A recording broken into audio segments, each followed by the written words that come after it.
Welcome back, everyone, to Progressively Incorrect. My name is Zach Groeschel, and I'm your host. Today, I am with Dr. Richard Mayer, one of the most absolutely influential people in my careers. If you know my book, Just Tell Them, there's a whole chapter about multimedia principles, and it is just I'm fanboying out a little bit here because this is just so exciting for me to be talking to Rich in just a moment. Before that, I will go ahead and talk about our sponsors. This podcast is sponsored by John Catt Educational, which publishes some of the best books in education. I will put a link in the show notes to their catalog, and I encourage you to check it out and start your evidence-based learning journey. The other thing I should mention is that I'm hosting a lot of events this year and throughout the year with Step Lab. So if you go to my website, educationrickshaw.com, and you type in /coach, you can see all of the training events for principals and coaches there. And you can learn about instructional coaching and how to be much better at that part of your work. So go ahead and check that out. And so without further ado, let's go on over to Dr. Mayer. Rich, how are you doing? I'm doing fine today. I appreciate being on with you. This is exciting. This is very exciting. For people who don't know who you are, maybe you could kind of give us your elevator pitch. Like, what do you do? So my name is Richard Mayer. I'm a professor of psychological and brain sciences at University of California, Santa Barbara. My training is in cognitive psychology, and the focus of my research really is on applying the science of learning to education. Really, I've been trying to answer a very simple research question. How can you teach people in ways so that they can take what they've learned and apply it to new situations? So that's basically the issue of transfer, which has been at the heart of both educational psychology and both education and psychology for more than 100 years. How can we teach for transfer? So that's the question that's been gnawing at me, and glad to share some of what we've discovered today with you. I'd love to dig into that too. I think in this talk, there's going to be a lot of talk about that. A lot of Yeah. the methods we use, we can guarantee sort of that near transfer, but how do we get it so that, it's retained and can transfer to problems that we're not directly instructed, right? I think that's going to be a pretty sweet topic. But you are very well known for an area of research called cognitive theory of multimedia learning. And perhaps you could kind of give us an overview of these principles, of this area, which, by the way, listeners know about cognitive load theory. There's a lot of sort of connections kind of going back here. So yeah, take it away for us. Sure. I mean, the cognitive theory of multimedia learning is really derived from cognitive load theory. So they're completely compatible, have basically the same ideas in them. My focus is on how do you design multimedia presentations that will maximize people's understanding. So by multimedia presentations or multimedia lessons, I just mean instruction that involves both words and graphics. So that pretty much covers everything because almost any kind of instructional message has either spoken or printed words and some kind of visualizations that go along with it. Over the past decades, we've conducted hundreds of experiments, which I would call value-added experiments, where we compare one version of a lesson to the same version with one feature added. And then we give people a test, a transfer test, which requires them to apply the information, and we can determine, does that feature we added improve people's performance on that test? And so I'm focusing just on techniques that improve performance by zero point 0.4 standard deviation. So the effect size, I'm looking for effect sizes that are 0.4 or greater because I think that is educationally important. That's enough to actually boost somebody's performance in an important way. So some of the principles, I've kind of divided it into three categories. One category is just trying to do what I call reduce extraneous processing. So by extraneous processing or extraneous cognitive load and cognitive load theory, we're trying to minimize the amount of cognitive processing that is not relevant to the instructional objective because we have limited working memory capacity. If we're using that capacity to do things that aren't really helping, then we have less capacity for the good kind of processing. So, how can we do that? One principle I have is called the coherence principle. That just involves weeding out any words or graphics that are not really directly relevant to the instructional objective. It might be tempting to put in like interesting but not that relevant little facts or cute little pictures on the screen, but those distract people, those reduce people's performance on a transfer test. So we want to kind of weed out anything that doesn't is not essential. And kind of another technique for reducing extraneous processing is what I call the signaling principle. If we can't take out the extra material, at least we can kind of highlight the important material. So, for example, if it's a video lecture, the lecturer can point to the part of the slide that she's talking about so that you know where to look. And that way it's easier to make a connection between the words and the graphic. If she doesn't point, then your eyes have to bounce all around, and that's wasted processing. Is that making sense, I hope? Oh, absolutely. And I'm thinking right now of folks who are teaching that perhaps they need to adhere to like an economy of language principle, or maybe there's excessive text on the screen. There's a dancing dog GIF that is sort of just for entertainment. There's an area that people do get very upset about. I don't know if you know how contentious this is. And this is the idea that perhaps their anecdote that they bring in is perhaps what you might call a seductive detail. Could you maybe speak a little bit to that? Sure. Yeah, there's this concept that you're alluding to, seductive details, which are interesting but irrelevant facts or could be images that are put in there to kind of motivate learners, maybe interest them. And I don't have any objection to a few. Yeah, because it might help build rapport between the instructor and the learner. So it's just when it becomes excessive that I think it's problematic. So you don't want to have too many seductive details. I think there's a fine line there, because the problem is they distract people. People pay attention more to that information than the core lesson. And they also, it might activate the wrong schema and long-term memory. So you start assimilating the incoming information to those interesting facts instead of actually the mental model that you're trying to learn. Especially during the actual instruction, I would try to minimize seductive details. But yeah, an anecdote or two, probably doesn't hurt because of the social connection it might create.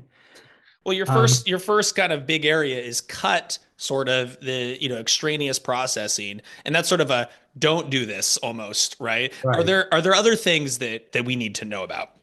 Sure. I'll just look at one other way of reducing extraneous processing, and that is if we have graphics and text, the tradition in textbooks and in online presentations is to put the text at the bottom as a caption or a legend. But the trouble with that is you read the text, then your eyes have to kind of figure out where to look, so they bounce all around.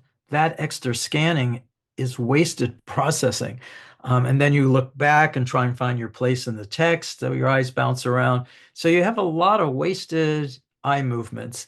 If we take that text and break it up and put each part next to the part of the graphic it's talking about, then people can easily make the connection between the printed words and the graphics. I call that a spatial contiguity principle.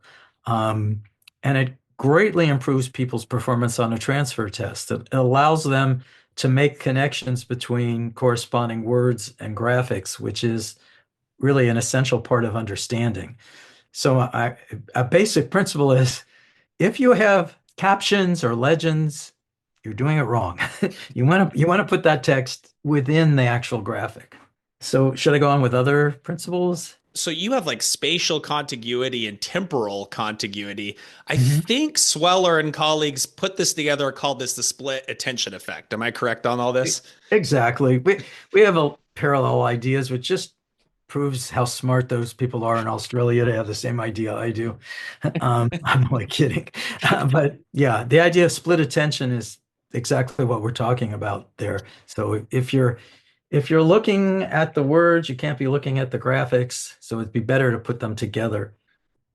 Another set of principles has to do with what I call managing essential processing, or what cognitive load would call intrinsic load.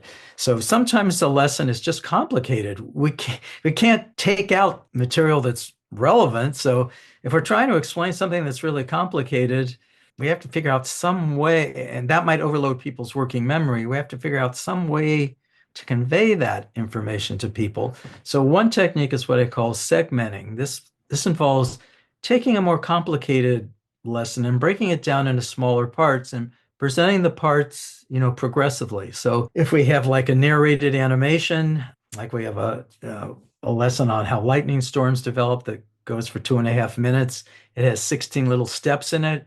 If you kind of space out for a minute, you might lose the whole chain of logic because, video is very transitory.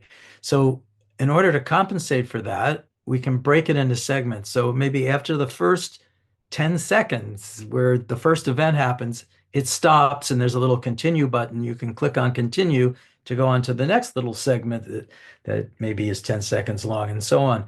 That way you're controlling the pace of the presentation, nothing else. It's a very low level of learner control, but that greatly improves people's comprehension of the lesson. They do much better on a transfer test because they're less likely to kind of miss out on a key piece of information. So we call that segmenting. Another way to do it is like with PowerPoint slides or with just slides. And if you have a pretty complicated slide, which you really shouldn't, but people do, instead of presenting it all at once, you can present just a little bit, and then the learner can add a little bit more. Every time they press the next or the continue button, it just adds a little bit more so you can progressively fill out the slide. That way, you're not overwhelming people from the start. You're letting them build it up progressively. That's segmenting. Another approach to this is to manage essential processing is what I call pre-training. So this is the idea. If we have a complicated idea, like we have a lesson on how hydraulic brakes work, it's a little narrated animation, but it has a lot of steps in it. The piston moves forward, the brake shoes move, the drums move. And there's a lot of terms in there people don't really know. So it's kind of hard to follow. So in terms of pre-training, we give people exposure to the names and the characteristics of the key terms before we show them that narrated animation. So they get to see what is a piston and a master cylinder, because most people don't know what a piston and a cylinder really are, or what is a brake shoe. So they get to see each of these things, kind of know the definitions, know the characteristics. Then when they are given the video or the animation, they're not as overloaded. They don't have to concentrate on what does that word mean. They can concentrate on how does the system work. So that's pre-training. You might think of it as just vocabulary building. So before the lesson, it's good if the learners know the basic vocabulary that's going to be used in the lesson. Does that make sense? For just those are kind of two techniques for what I call managing essential processing, helping people with a complex idea. What strikes me about these principles is how, even though they were designed for sort of multimedia lessons and to a large extent, and that you use an experimental design so that you have to control for so many things, but the findings or the implications are so practical. Like you think about in an in-person setting for both of those, that instead of teaching everything, I could just pre-teach elements so they could bring that knowledge to bear when we do the more complicated lesson. Or with the segmenting, how about I just start with a blank canvas and slowly populate the board as opposed to having it all there at once? Like these are things that are real, have real implications for teaching. Exactly, exactly. And those are two really good techniques. Kind of the last one, the last kind of category is what I call fostering generative processing. So the idea is we could have the perfect lesson that's designed based on all these great principles, but if the learner doesn't really try to understand it, it's just not going to work. So learners have to be motivated to want to make sense out of the material. And the default mode for many learners is, I'm just supposed to memorize this. It's not really understandable, just memorize it. So if we want them to really learn more deeply so that they can perform well on transfer, we have to somehow motivate them to want to make sense out of it. So some of the techniques that we've uncovered kind of get more into the world of social psychology, which is my training is in cognitive, but I've kind of had to come to the conclusion that there are social and affective aspects of learning that are pretty important. So one principle is what we call personalization. So this is a very simple idea. The language that we use to explain things, typically in academic life, we're told to use formal language because that sounds more scientific, sounds smarter. But what we find is people learn better if you use conversational language to express the same material. So by conversational language, I mean using first and second person constructions like I and you and we instead of always just third person and just polite interactions with people instead of saying do this or do that, saying why don't we do this together or something like that. Conversational language has a huge impact on people's transfer scores. Like in one lesson we that explains how the human respiratory system works. It says like the diaphragm moves down, creating more space for the lungs, and so on. We just changed the to your, so the your diaphragm moves down, creating more space for your lungs. Just something as simple as that greatly improves people's transfer performance. And we think it's because it allows for more self-reference. It feels more like it's about me. And so I should try and understand this. Another approach to trying to foster generative processing just involves voice. So quality of voice might seem like a trivial thing, but having a kind of pleasant human voice results in better learning than having a machine synthesized voice that you can tell is definitely not human or has lower sound quality, so it sounds a little more technical. That also has an effect on learning. People learn better from a appealing human voice. So, and kind of along those same lines, we have this idea called the positivity principle. So if we have like a video lecture, we have the instructor standing next to slides and talking about them. If the instructor has positive facial expression, so smiles a little bit, eye contact, outward friendly gestures, and body stance, and has a positive tone of voice, people learn better than if the instructor has a more bored or frustrated voice, doesn't have a happy face, has maybe crosses their arms in front of them, which is kind of a negative gesture. So these things that are all kind of social cues in voice and gesture have an effect on learning. People learn much better with positive social cues than with neutral or negative social cues. For example, we had a lesson on statistics with two different versions of the exact same material, just the instructor was either positive or negative in her emotional tone. And that had a huge effect on transfer. Well, you mentioned how you sort of started maybe focusing mainly on memory, and that over time you just couldn't deny or couldn't ignore that there were sort of, I don't know, emotional aspects of a design, that there are, there's a warmth, there's just sort of a style of doing things that really can connect in sort of a human way. And I think embodiment and social agency theory, I believe, are kind of the two terms I see a lot of times. Like, Mhm. what made you come around to that? Like, you could have stuck in that lane, but Yeah. you kind of added Yeah. this whole area. Well, I think the field kind of progressed first looking at ways to reduce extraneous processing because it just seems like, oh, if we get rid of distractions, then everything will be good. But that's not enough because you also have to motivate people. And so that gets you into the world beyond just cognitive processing to look at social processing and affective processing. So if people have kind of a negative feeling about the lesson, they're not going to try as hard. And if people or let's put it the other way, if you have a more positive feeling during learning, you're going to try harder to understand. If you feel you have a social connection with the instructor, even though the instructor might be a cartoon character, people can still feel like they have kind of a social connection with it if they use conversational language and positive tone. So those kind of social cues create a kind of social processing that helps learning. we just kind of accidentally got into that by looking at a few social cues, seeing how those worked, and then kind of expanding. And you mentioned embodiment. That's another really interesting set of principles.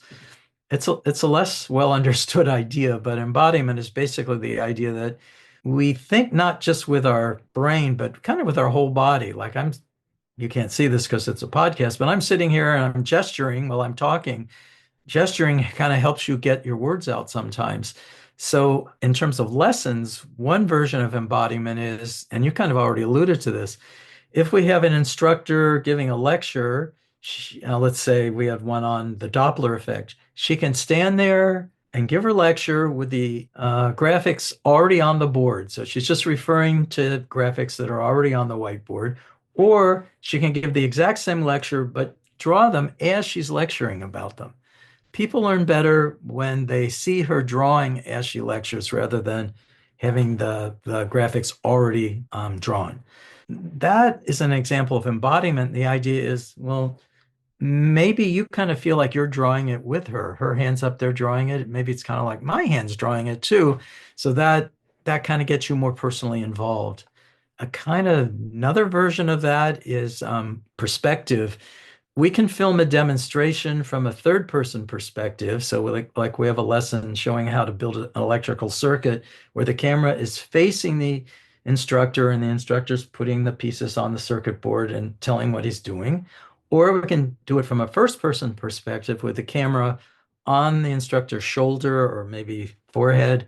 So you're seeing it from his perspective and he's explaining. So it's the exact same actions, just from either third or first person. People learn better from a first person perspective demonstration than a third person. And we think that's also because you can kind of, it feels more like it's your hands that are doing it when it's in the first person, because it's in the same orientation that you're in. When third person, you have to kind of transpose that, and it doesn't feel quite as much as like you can have self-reference there.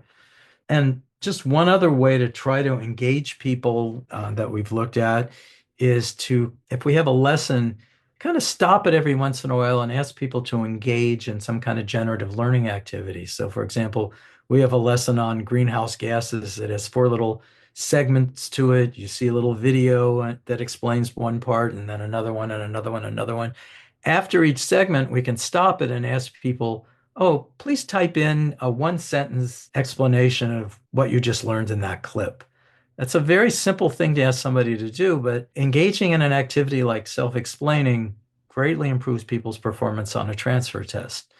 And there are lots of other activities, what we call generative learning activities, that can take kind of the passive nature of online learning and make it a little more active for people, and that helps them learn better. So those are all ways of trying to foster generative processing. Love it. I think you've explained like and illuminated the different corners of this theory as far as I understand. I have like this dying question, which is going to be our next question. And it Okay. comes up a lot of times when you talk about technology enhanced learning, or whether right now we're in an era where a lot of people are sort of criticizing technology because of cell phones and things like that. There's a famous debate between Richard Clark and Robert Kozma, and it centers on this idea of whether the medium through which instruction is delivered influences learning outcomes, or if it's the instructional methods themselves that are the primary determinants. And it Right. comes up all the time, and it's one of those things that never leaves us. And I think if I remember the metaphor that Clark uses, it's of the delivery truck, and the delivery truck is not responsible for nourishing the neighborhood or the apartment complex. It's the food that's on the inside of that, right? And so I'm curious, for you being sort of the godfather of multimedia learning, Oh, I'm curious, like, what is your take on this debate? yeah, you're right. It's a really classic debate in the instructional technology world. And it's a really important debate because I do think there are people who kind of do think instructional media cause learning. Like our local school district in LA, they thought, oh, if we just buy a lot of iPads, that will be good. and they spent millions of dollars and then had no idea how to use them. And now they're doing it again with another technology, and I won't go there. I agree with Clark to the extent that instructional media don't cause learning. It's the instructional method that causes learning. It's like saying, do books cause learning? No, it's kind of how you design your book. Do computers cause learning? No, it's kind of what you do with a computer that causes learning. So to that extent, I'm on Dick Clark's side. But then Kozma, I think also has a point, which is that, well, certain media lend themselves to certain instructional methods. So if you have a method that you're trying to use, you might choose a medium that really enables that method. So if you really want some kind of more interactive experience, then maybe VR would be something to try. If your method is more passive, then you could just use a PowerPoint lesson. So I think there's kind of an element of truth in both of their positions, but I certainly would not say instructional media cause learning. It's the method. So I've been trying in my research to figure out which instructional methods really are effective for which media. So once you pick a medium, what are the instructional methods that are going to be the best for that medium? I think that's a good way of looking at it. And I also, Clark and I think Osman both would acknowledge that media comparison studies are inherently difficult to interpret. When you ask, which medium is better, that's kind of like asking, are books better than computers? There's so many differences involved that you can't really isolate the medium from everything else. So it makes it very difficult to run a controlled media comparison study, although we keep trying. People Right. keep trying to do it. And the news media really wants to know a definitive answer, right? They want more comparison studies. And I think it's Right. sort of run its route a little bit. Like you end up having just so many differences between the two conditions. You can excuse one or not the other. That's very interesting you bring that up. And you mentioned generative learning theory. Mhm. Of all the things you've worked on, this is actually gaining some traction in that there's a very simple kind of eight or so generative learning strategies that you've outlined and that you've described the boundary conditions for and sort of Mhm. when this might work and when it might not. And it's Mhm. highly, highly practical. I just Mhm. think maybe you could describe some of those and Sure. their implications. Yeah. Sure, sure. So, I mean, generative learning theory, it's an old idea, really, in the psychology of learning. Probably goes back to people like Piaget and the Gestalt psychologist and Merle Whitrock in the 80s. But the basic idea is that deep learning depends on appropriate cognitive processing during learning. So we can present information to people, but if they don't process it deeply, we're not going to get good learning outcomes. So, what are those processes? In my version of generative learning theory, there are three basic cognitive processes that you need for meaningful learning, what I call selecting, organizing, and integrating. So, selecting means paying attention to the relevant material. So, we can put a lot of material on the screen or in the book, but people can only look at one place at a time. They can only fixate on one spot at a time for about a quarter of a second. So we have to make sure that they, quote, select or pay attention to the important material. Once you pay attention to that, it gets in your working memory. Then you have to mentally organize that into some kind of coherent structure. So I call that organizing. As the information's coming in, we don't just record it like it's some kind of a stream. We rearrange it and organize it into something that makes sense for us, into some kind of coherent structure. You're not picking up every word I say. You're just kind of putting it together into something that means something to you. So you're creating a structure in your head. So that's organizing. And then integrating involves activating relevant prior knowledge and bringing it into your working memory and connecting it up with what's coming in. Because really, when you understand something, you're relating it to what you already know. That's kind of an act of understanding, this assimilating to your existing schema. So selecting, organizing, and integrating are the processes we want to prime with our instruction. We want to guide those processes. So some instructors think their job is to present the information and they're done, but really that's just the start. We have to present it, but then we have to guide people's processing of it. So help them pay attention to the relevant material, organize it, and integrate it with their prior knowledge. Um, does that all make sense? Absolutely. So that's sort of the model that underpins the strategies that kind of flow for them, if I'm correct. Right. And so Logan Fiorello and I, a few years ago when he was a grad student, looked at the literature and tried to figure out, well, what kind of learning strategies are there out there that really, foster that kind of learning? I mean, there's really two routes to this. We can try to design instruction that primes those processes. So that's really what I was talking about previously.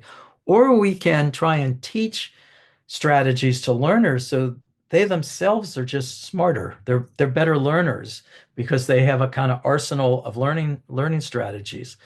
Logan and I kind of identified 8 strategies that had a lot of evidence behind them. And we tried to look through the literature and kind of explain, in terms of generative learning theory, how they all work. And he has more recently kind of categorized them into 3 categories. The first set really involve translating from the instructional material to some other mode of representation. So, for example, summarizing. If you have a lesson, one kind of generative learning activity is to try to summarize it in your own words. That requires you have to select out what's important, you have to organize it into your summary, and you're putting it in your own words, so you're using your prior knowledge. So that summarizing is a really powerful generative learning activity because it's priming all of those good activities, all those good processes. Other techniques are things like mapping. So this is creating like a spatial representation of the material.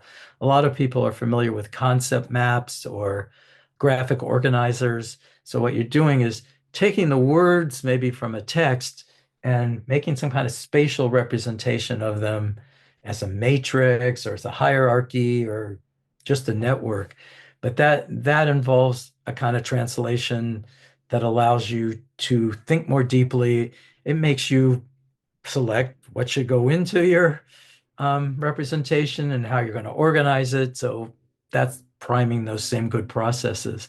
So summarizing and what we call mapping. Another technique is drawing. So if we have a text, we can ask somebody, okay, draw a schematic representation of what this text is talking about. And even asking people to just imagine the illustration, it has a positive effect. They don't even have to physically draw it, just imagine it. So those are all techniques that kind of are involved in translating from the lesson to some other representation, but it requires you to engage in those 3 good cognitive processes.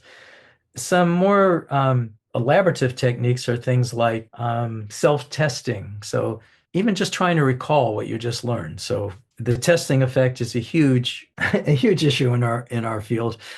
So the idea is you read a passage or you watch an instructional video. Now you just try to repeat it. You just try to recall it yourself. So we'll call that retrieval practice. The act of doing that greatly improves people's performance on a delayed test. So self-testing and kind of the flip side of that is also trying to teach it to somebody else also greatly improves your understanding of it. So in some of our studies, we have people watch a video that explains the Doppler effect, let's say, and then they have to create their own video explaining how the Doppler effect works. They're not given any more information. They're just kind of explaining what they just learned. But the act of trying to teach it, in this case, just to a camera, greatly improves people's performance on a transfer test. So we call that learning by teaching. Another kind of generative strategy is enacting. So if you are trying to learn something, kind of converting it into concrete objects that you can manipulate that correspond to what the teacher's talking about can help. So like in chemistry, if they're talking about chemical bonds, if you have those little ball and stick models that the instructor's using, you can have your own and try and do it kind of in sync with the instructor. that's an example of enacting. So these are all what we call generative learning activities that have been shown to be effective. They improve performance on transfer tests, and these are all skills that students can learn. The main strategies students use are outlining, are underlining or highlighting, let's say, note taking, flashcards, things like that, which are reasonable strategies, but they're hard to learn how to do in an effective way. So a lot of these require some training, practice, and guidance and how to do them. But once I think you have this arsenal, it greatly improves your skill as a learner. It makes you a better learner, which in my world makes you smarter. Because to me, being smart means you can learn. I love how you actually explain both sides of the coin because I actually hadn't thought of the learner side of this. I'd always thought of just like in the middle of the presentation, inserting, like alternating between a little bit of information given, have the students do something with it, and actually arming them with those strategies when they get home and they have their notes. And instead of highlighting it, only take the highlights and do something with it, or create a test for yourself with it, or summarize on a blank, without reference to the paper, summarize what your notes said. I love Mhm. that. One of the things that makes me curious about generative learning is that, am I right that all of these strategies are only useful or maximally useful after the student has selected and read and undergone the instruction? Because my fear would be that a lot of teachers have kids kind of go out and start drawing stuff and teaching stuff, and they actually haven't learned anything yet. Like nothing's gone in. You know what I mean? Yeah, and we know that students don't do this sometimes in the most productive way. Like we've done a lot of research on just how students represent math problems. They tend to make drawings, and those really aren't helpful. It's a more schematic representation that's helpful. You're not supposed to actually create a scene. You're supposed to like have the concepts in there related in a schematic way. So I think they need training in how to do this, and even note taking, which is probably the most powerful technique that students really use. They probably need a little guidance because when we look at students' notes, we can predict which kinds of notes are helpful. When students take basically linear notes that are almost verbatim and are just following exactly what the instructor's saying, that's not as effective as when they make little lists or put little arrows in and try to connect it on their own, or even put in little drawings on their own. Those are the kind of notes that predict good performance on a test. And we can teach people how to do that, but it does take practice. Love it. Let's transition to another question, which it's sort of related. You've written a couple of papers around this idea of discovery learning, and this podcast, by the way, was kind of launched on the basis of sort of Kirshner, Sweller, and Clark paper 2006. Like honestly, that's like the launching point for this podcast. You've written about it, sort of the myth of discovery learning and the advantages of guided instruction. Can you maybe speak a little bit to that? Sure, sure. I mean, I think the idea of discovery learning has a lot of appeal to people, and it has, for 100 years. It's been an idea that's out there. And the basic idea in discovery learning is let's just give the student a problem to work on and they can just figure it out and they'll have the feeling of agency that they figured it out themselves and they'll go out and get the information they need. I mean, it's a beautiful idea when it works, but there's a lot of evidence that shows that doesn't work so well for beginners. And let's face it, most students are beginners. That's why they're in school. The real problem with discovery learning is the learners often don't discover the material we want them to discover. If they did, they would discover it in a deep way. They would encode it in a deep way. But if they don't actually come in contact with the principles which we're hoping that they're going to discover, then they don't learn. So, it's probably unreasonable to expect kids to discover Newton's laws of motion, for example, by playing around with objects. I mean, it took a lot of smart people a long time to come up with those principles. The idea of guided discovery is we can still have students actually work on things. We don't have to tell them right away what it is we want them to know. We can have them, work on a problem, but we want to have scaffolding so that they actually are moving in the right direction. We want to give them a little guidance so that they get to the correct principle and discover the correct principle.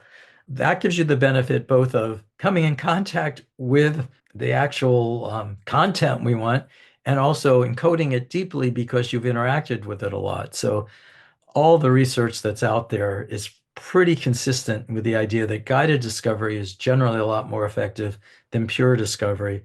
And it's very hard to find anyone who is really arguing for pure discovery. It might work for people who are very knowledgeable and have thought a lot about it and they have a lot of experience. But when we're talking about kind of K-12 education or even college education, pure discovery is not going to be very effective. So the real question is, how much guidance should we give? When should we give it? How should we give it? I think that's more the question that I have than is guided discovery better than pure discovery? Because I'm pretty sure there aren't going to be a lot of people out there who are going to argue for pure discovery. And that sort of that last piece, that like assistance dilemma, right, is such a critical question. It's for me, it's like, how can I get more people to understand that this very loosey-goosey type of teaching that is clearly not supported by evidence, that needs to go. But then we still have this kind of gray area where do we work a problem first? Do we have them try the problem and then we work the problem for them? How many worked examples do I give in a sequence? Does it start becoming completion problems? Like this is like one of those things where it's like, do you feel like we've answered this, or is this the next frontier? You know? I mean, I'm pretty optimistic about our field. I think we have made tremendous progress in the last few decades. I mean, I think we know a lot more about how learning works and also, how to help people learn, which is what I call the science of instruction. And yeah, I think we know more about how to provide assistance. And a lot of it has to do with understanding who the learner is, having a good model of what the learner knows, how the learner, who the learner is, because different people need different kinds of assistance. So it's not like a one size fits all thing. But yeah, I think we're making progress. Yeah, like you're mentioning, worked examples, kind of faded worked examples are more effective than the traditional way that we've done worked examples. So I think we've made progress there. I'm probably too much of a control freak. I probably do too much guidance because, yeah, we don't specifically know how to do things. But I think, yeah, there needs to be a balance between learners being able to practice and learners being shown how to do it correctly. Because we want them to have the practice, but we want them to eventually, get the point. Absolutely. You do have this word called the constructivist fallacy, which I think I've used that a bunch of times, and hands-on versus sort of minds-on learning. Can you maybe explain that for us? Constructivism is a wonderful idea, and we all like it. It's just we don't all agree on what it means. That's the trouble with this word. So I think a lot of times when people talk about constructivism, they're talking about constructivist teaching methods, which are more active teaching methods, having students discuss or engage in hands-on activities. A lot of people view that it's okay, that's a constructivist approach. But to me, that's constructivist teaching. And that doesn't necessarily cause constructivist learning. To me, constructivist learning involves selecting the relevant information, mentally organizing it, and integrating it with your prior knowledge. That's really what we want. We want constructivist learning. We want the student to engage in these kind of appropriate cognitive processes. But hands-on activities don't always cause that. They can be distracting. They can be mindless also. And we all know from classroom discussions, they can be not very much on the point. They might need some guidance. It's kind of like the pure discovery problem. So to me, the fallacy is thinking that constructivist teaching or kind of active teaching methods is what we should be doing because that's constructivist. What we should be doing is trying to prime constructivist learning. And we can do that either with hands-on activities, but also you can be passively sitting in class and thinking about it. So you can still engage in those deep processes when you're not really physically active. So we have to figure out there's this distinction between being behaviorally active and cognitively active. Maybe we can figure out activities that prime that, but not all activities do. I guess that's my point. Love that. And a lot of times when people hear the word active learning, that's what they think of as the behaviorally active piece. But where a lot of the research comes in is where you're in a lecture hall and you, instead of just working a bunch of problems, you alternated between that and student solving problems or turning and talking about the material, right? And so in that case, we're talking about like like active cognitive engagement, not behavioral engagement or your body necessarily needing to be involved or getting your hands on. It's a great distinction because Yeah. we get those confused. Yes, we do. And it's hard for people because we want to think these activities are just automatically going to cause learning, but we need a little more research on knowing which activities actually do promote deeper cognitive processes and which activities really don't. So peer discussion is used a lot. I think we need to understand a little bit better about how to structure peer discussion. Sometimes you need to create a classroom culture where people understand how that's supposed to work, because a lot of times the conversation is not that productive. Absolutely. Well, we're getting to the last question here, and it's actually a relatively recent paper. I saw it on social media around experimental methods.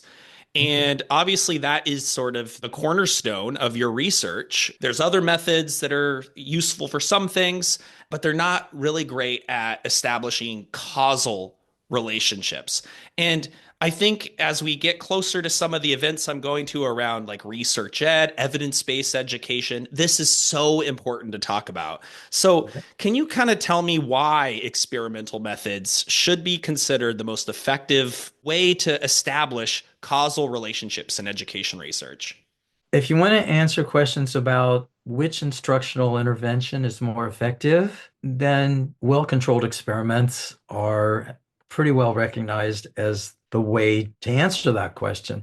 That's not the only question in education. There are lots of other good questions like what's really going on? Can you give me a little context? So observational studies and other kind of studies certainly have a place. But the idea is you want research methods that correspond to your research question. This is a theme in a lot of thinking about educational research. Quote, the gold standard, if we're trying to figure out which, let's say, instructional interventions are more effective, is to do what I would call a value-added study. And in a value-added study, you have one group that gets the base lesson and another group that gets the same lesson with one feature added to it. And then we give them some kind of a test, hopefully a transfer test. If our group that got that one feature added does a lot better on that transfer test, then we can kind of see there was value added by adding that feature. And if we do enough studies like that, we can begin to see a pattern about which features really help learning and which ones don't. So I think that to me is the way our field should go if we're trying to figure out what works. I mean, we want to know what works. That's the kind of question one, but we also want to know why does it work? How does it work? For whom? When does it work? So in addition to just figuring out what causes better learning, we want to know why. What are the cognitive, affective, and social processes that are going on? So we kind of want to measure those learning processes too. So I think that's a more recent advance in our field. We have ways of measuring cognitive activity during learning and affective and social processes, sometimes just through a survey, but also sometimes through biometric measures, brain activity measures, things like that. So we can see what the internal processes are. I think that's important. And we also want to know the boundary conditions, like for whom does it work? What kind of material? So we want to know like when does it work?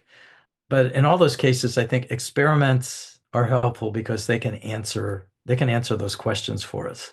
And so let's go back to that idea of a transfer test. What would not be a transfer test? And do you distinguish between like kind of near transfer, far transfer? How do you usually set this up so that you can kind of be certain it wasn't just like what I guess the Bjorks call like performance. This was just sort of copying what they just learned, and this has some sort of durability to it, you know. So how do you do this?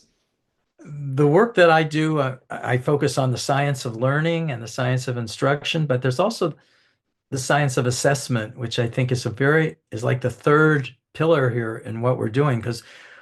And the science of assessment really is concerned with how do we know what people learned? It's a really hard issue because we can't look into somebody's brain and see what's in there directly. So how do we know somebody learned something? How do we know that they achieved our instructional objective? Well, we usually give them some kind of a test, and we have to be clever about those tests. They can be some kind of performance measure as well as just a paper and pencil test, but we need some kind of test. And the kind of classic measurement distinction is between retention and transfer. So a retention test just measures how well you remember what was presented. So it's kind of just, do you remember what you were told? A transfer test involves, can you use what you learned in a new situation to solve a new problem, use it in a new way? But you make a really good distinction between near and far transfer. So near transfer is kind of using it in a slightly different context. So we know from game research, I want to know, oh, if you learn how to do this in a game, can you now do it in the real world? Does it transfer to there? That would be kind of near transfer. It's the exact same thing, just not in the game anymore. Far transfer involves kind of just being smarter in general, just being able to do things better in general. And it's harder to get far transfer. I'm happy to just live in the world of near transfer. If we can get people to be able to take what they've learned and use it in similar situations that are not identical, then I'm a little bit happy. I think we have to start with near transfer. Far transfer, sometimes we can get that if we're just designing things in a really clever way, but it requires more of an understanding of the epistemology that we're dealing with. So it's a lot harder to get there. So like I said, I focus on retention and transfer tests, but my transfer tests generally are not too far away. Like if you're learning about how bicycle tire pump works, I might ask, oh, how could you increase the efficiency of a tire pump? Or how could you make it more reliable so it won't break down? Or suppose you push down and pull up and it's not working. What could be wrong? Those all require understanding how it works, which you weren't directly taught, but they're still all about the pump. I love that. I love that distinction. I guess would be a good segue for this podcast, which is now coming to a close, unfortunately, would be how can we take what you've talked about today in this audio file that you are listening to on your podcast platform, and how can we design strategies? How can we create experiences for students based on some of these findings? And perhaps people that are listening want to learn more about your research and your work, and they want to go out and read some stuff and take action. Where can you go? What would you say are some accessible type of resources for teachers? And I will post them in the show notes. Oh, that's fantastic. I have a book called E-Learning and the Science of Instruction. It's in its fifth edition now. It's done with Ruth Clark. And it's intended for non-experts. Really, it was geared towards instructional designers who just wanted to know more about the science of learning and all these great principles that we've come up with. That would probably be the first place I would suggest looking. I also have a book just called Multimedia Learning. It's in its third edition. It's a little more research oriented, but I think it's accessible to anyone who really cares about this topic. So those would be two sources that I think would be good to look at. Love it. And if y'all are researchgate.net fans too, I would definitely go check out. There's like Rich's research is a lot of it online. So you can, and if you need help with, for me, how to figure that out, I'll definitely, try to guide you through getting some of these papers. Great papers and also some great summaries out there around these principles. I'll put those in the show notes for folks. Rich, it has been an honor. It has been one of those things I've wanted to have you, and I probably was just nervous to ask you to come on the podcast. I am so thankful you decided to join us today. Oh, thank you so much. You're way too kind. I enjoyed the questions and our conversation. It was a lot of fun being on. So thank you. And listeners, thank you so much for tuning in once again. Please spread this around as usual and give it a 5-star rating on the platform of your choosing. I'll keep on churning out episodes just about once a week. I appreciate all of you supporting me. Take care.